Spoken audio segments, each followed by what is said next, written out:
Hi, it's MissNikkiAnn. I am bedridden, as sometimes is the custom for we dysautonomia patients. My other video prior to this one, I was on my way into a class with my psychologist, Four Noble Truths class with the meditation component. We had been in class, I don't know, 10 minutes or whatever, and I began to faint. And so I fell over and tried to adjust that way, and then just finally dropped to the ground. And I always bring a mat and a pillow to meditation, because I do it lying down, because I know my orthostatic intolerance won't permit me to sit up without any support for that long. So needless to say, so I was lying there on the ground, and remember, this is a Buddha mindset type of course. So here we are learning about dukkha, which kind of means suffering, and how, but not suffering in a negative sense. It just means the difficult things that come with being in a human body that we go through every day, not suffering in the way we Westerners see it. So, and we talk a lot about what's the word? Grasping, like, and that causes more suffering when you grasp. So, I love meditating, especially with Dr. Andrakis and group members, and I'm loving my course. This is my second time taking it, and I just didn't want to miss a class yesterday, and I was grasping at it to the point where I could barely drive, and be upright, but I was determined not to miss class. I felt I had this idea that if I finish all of my tasks, and it's true, emotionally I feel better, which sometimes outweighs the misery I'll feel later. But this time it wasn't such a good idea, because if you feel like you've gotten to a certain point, and you faint, like, it's just not good.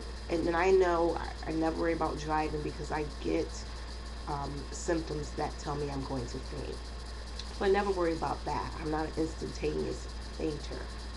My syncope gives symptoms. So I wound up on the mat and lying there determined that I will finish this hour-and-a-half class that we're at the beginning of. But my pulse is racing.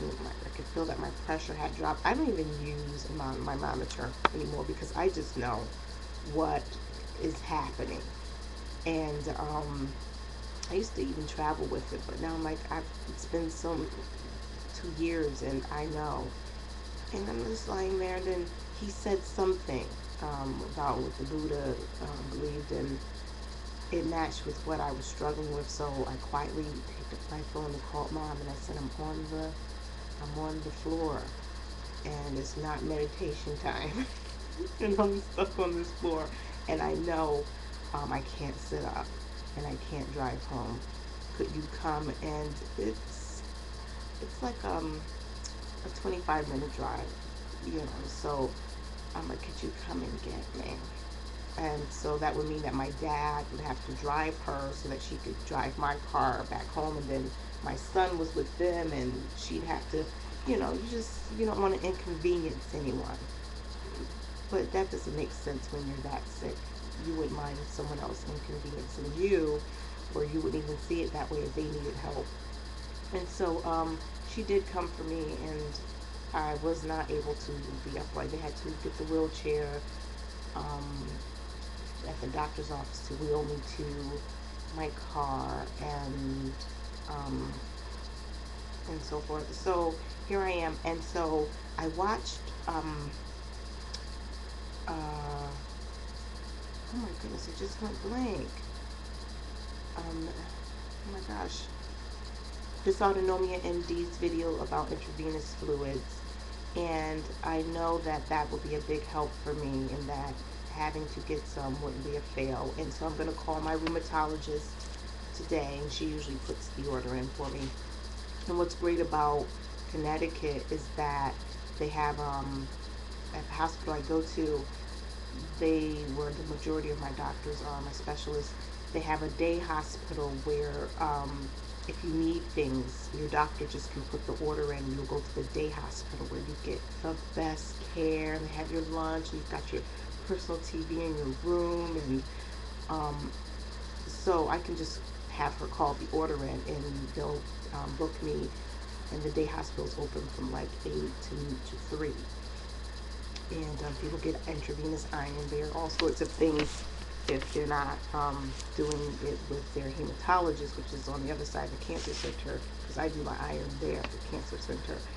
But so I'll call her and see if she can put an order in for tomorrow, and so at least I can be upright again, and get back out there in life. So that's about it. I'm bedridden until I put that phone call in and see when I can get those fluids, and that's fine. I'm not going to grasp at the fact that today is my regular group session, and I love my group members and all of their chronic issues, and how we come together and meditate and heal and put pain to the side, and um, issues to the side, and just connect on that level. So I sent one of my group members an email asking her if she could ask the doctor if he wouldn't mind her calling me during group session so I could kind of be a part of it and meditate from home. So we'll see how that works out. But I hope 7 minutes in, I hope everyone else is getting better. And what was it from Team Posse? Is it Olivia? Who's mentioning hay fever in this time of year, how it affects the pots, and it does. So I've been taking my antihistamine recently, and that does help. And so yeah, I just wanted to mention that. And I'm in my dark room here, so that because I have high sensitivity, and sunglasses indoors and all that stuff. But that's it. I'm gonna stop it here. By the time I'm done saying goodbye, it'll be 8 minutes in. I pray everyone has an awesome, what's today? Wednesday, despite the symptoms. Okay, be blessed.